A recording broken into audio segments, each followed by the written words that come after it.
Assalamualaikum warahmatullahi wabarakatuh. Perkenalkan, nama saya Mulia Padilla dari kelas 11 TKJ 1. Di video kali ini saya akan menjelaskan materi tentang routing. Hal-hal yang akan saya jelaskan: pengertian router, fungsi router, cara kerja router, pengertian routing, jenis routing statis dan routing dinamis, perbedaan routing dan router, perbedaan routing statis dan dinamis, protokol routing, jenis-jenis protokol routing. Pengertian router. Router adalah perangkat yang berfungsi untuk mentransmisikan paket data dari jaringan internet ke perangkat lain melalui proses routing. Router adalah perangkat yang menghubungkan dua atau lebih jaringan atau subjaringan. Fungsi router. Router memiliki dua fungsi utama, yaitu mengelola lalu lintas data antar jaringan dan membagikan koneksi internet ke beberapa perangkat lain. Selain dua fungsi tersebut, ada beberapa fungsi lainnya yang dimilikinya, antara lain menghubungkan jaringan ke DSL, mentransmisikan informasi, membaca alamat IP, menyaring paket data, menghubungkan jaringan. Cara kerja router. Router bekerja dengan mengarahkan jaringan data menggunakan routing table untuk menentukan jalur mana saja yang akan dilalui sebuah paket data dalam mencapai tujuannya. Pengertian routing. Pengertian umum dari pertemuan atau routing adalah suatu proses pada paket yang meneruskan jaringan dari satu jaringan ke jaringan lainnya melalui internet. Perbedaan router dan routing. Router adalah perangkat keras yang dipakai untuk menghubungkan beberapa jaringan, baik itu jaringan yang sama atau juga jaringan yang berbeda.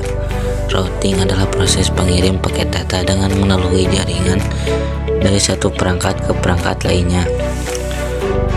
Pengelompokan atau jenis routing. Routing statis. Routing statis atau static routing adalah proses setting router jaringan menggunakan tabel routing yang dikonfigurasikan secara manual oleh network administrator. Konsep routing statis merupakan pengaturan routing paling sederhana dalam jaringan komputer. Maka dari itu, pengguna routing statis cocok untuk jaringan internet skala kecil. Routing dinamis. Routing dinamis adalah jenis router yang mampu membuat tabel routing secara otomatis berdasarkan lalu lintas jaringan dan router yang terhubung. Berkebalikan dengan routing statis, routing dinamis memiliki protokol routing yang akan mengatur router secara otomatis untuk saling berkomunikasi dengan memberikan informasi tentang jaringan dan koneksi antar router. Kelebihan dan kekurangan routing statis. Kelebihan: 1. Meningkatkan kinerja prosesor router. 2. Administrator bebas menentukan jalur jaringan. 3. Lebih aman. Kekurangan: 1. Hanya dapat digunakan untuk jaringan berskala kecil. 2. Rentan terhadap kesalahan saat melakukan entry data secara manual. 3. Administrator jaringan harus mengetahui semua informasi tentang router yang tersambung di dalamnya. Kelebihan dan kekurangan routing dinamis. Kelebihan: 1. Proses konfigurasi jaringan lebih cepat. 2. Jalur ditentukan secara otomatis oleh sistem. 4. Tetap aman apabila ada suatu jaringan yang rusak. Kekurangan: 1. Beban kerja router lebih berat karena selalu memperbarui IP tablet. 2. Membutuhkan bandwidth yang lebih besar. 3. Membutuhkan RAM yang lebih besar agar dapat menentukan jalur terbaik saat terjadinya down. Perbedaan routing statis dan dinamis. Konfigurasi routing statis cukup rumit karena dilakukan secara manual, sedangkan routing dinamis lebih sederhana karena dapat diatur secara otomatis. Protokol routing. Routing protokol adalah komunikasi antar router untuk menemukan jalur terbaik dalam mencapai sebuah alamat tertentu dengan cara pertukaran informasi antar router satu dengan yang lain. Exterior Gateway Protocol. Exterior Gateway Protocol merupakan protokol yang mengumumkan kepada autonomous system yang lain tentang jaringan yang berbeda di bawahnya. Maka jika sebuah autonomous system ingin berhubungan dengan jaringan yang ada di bawahnya, maka mereka harus melakukannya sebagai router utama. Interior Gateway Protocol adalah juga protokol distansi vektor yang diciptakan oleh perusahaan Cisco untuk mengatasi kekurangan RIP.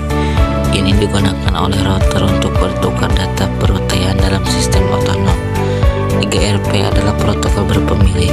3RP dibuat sebagian untuk mengatasi keterbatasan RIP saat digunakan dalam jaringan besar. Jenis-jenis protokol routing: OSPF atau Open Shortest Path Bridge termasuk dalam jenis protokol routing interior. RIP atau Routing Information Protocol termasuk ke dalam jenis protokol routing interior. BGP atau Border Gateway Protocol termasuk ke dalam jenis protokol routing exterior. IGRP atau Interior Gateway Routing Protocol termasuk ke dalam routing interior. EIGRP atau Enhanced Interior Gateway Routing Protocol termasuk jenis protokol routing interior. IS atau Intermediate System atau Intermediate System termasuk jenis protokol routing interior. Sekian penjelasan dari saya, kurang lebihnya mohon maaf. Saya akhiri. Wassalamualaikum warahmatullahi wabarakatuh.